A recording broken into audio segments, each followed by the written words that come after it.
The Blue Nile is on tour promoting their second album release on A&M Records. It's entitled Hats. This is what it looks like. You want to run out to the store and buy it right now. And behind this album is the band, and here they are. We've got Joseph, Paul, and Robert. Oh, you remember. How you guys doing? Ah, we're fine. It's a cold town you've got here, but we're fine. In the words of Spinal Tap, hello Cleveland.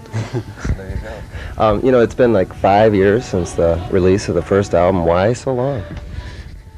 Okay, the funny thing is people always ask you that as if, you know, it ought to take a certain amount of time. I suppose sometimes we wonder why people put records out.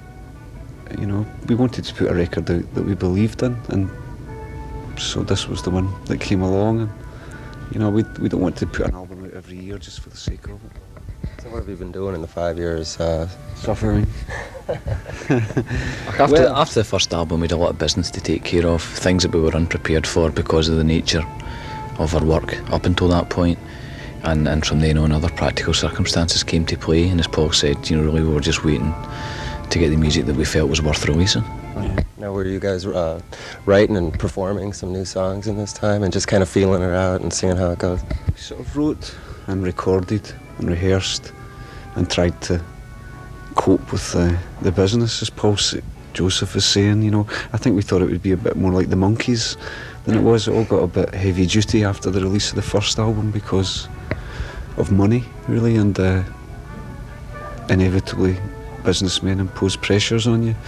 And we just, you know, the reason for doing it was to make a good record that, you know, somebody could take into their house and believe in. And so we, you know, we just decided to wait until we had something that we felt that way about. Now, the way you talk, I guess you really strong feelings about your songs and what you're going to actually put on the record. Now, before you went into the studio, do you pretty much have the sounds in mind, you know, exactly how you're going to lay them down, or are you going in there and experiment a little bit? Yes, he lied, we know.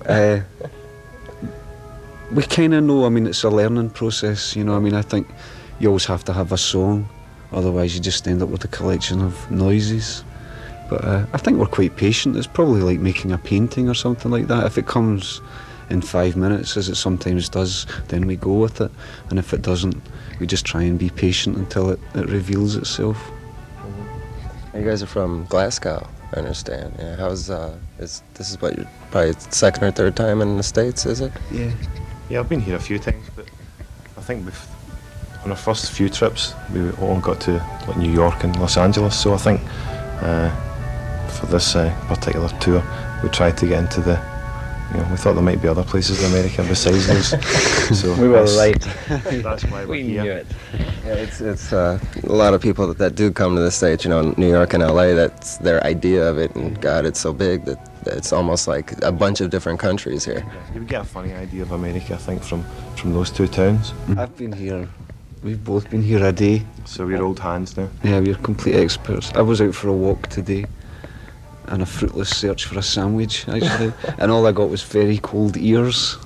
Well, it's Sunday. I think the town closes down on Sundays for some strange reason. You know, we come from a sort of industrial city ourselves, so I mean, it's familiar to us. What I couldn't believe was the length of the train past my window. It seemed to be as long as, like, you know, from coast to coast in Scotland. This is as long as our album.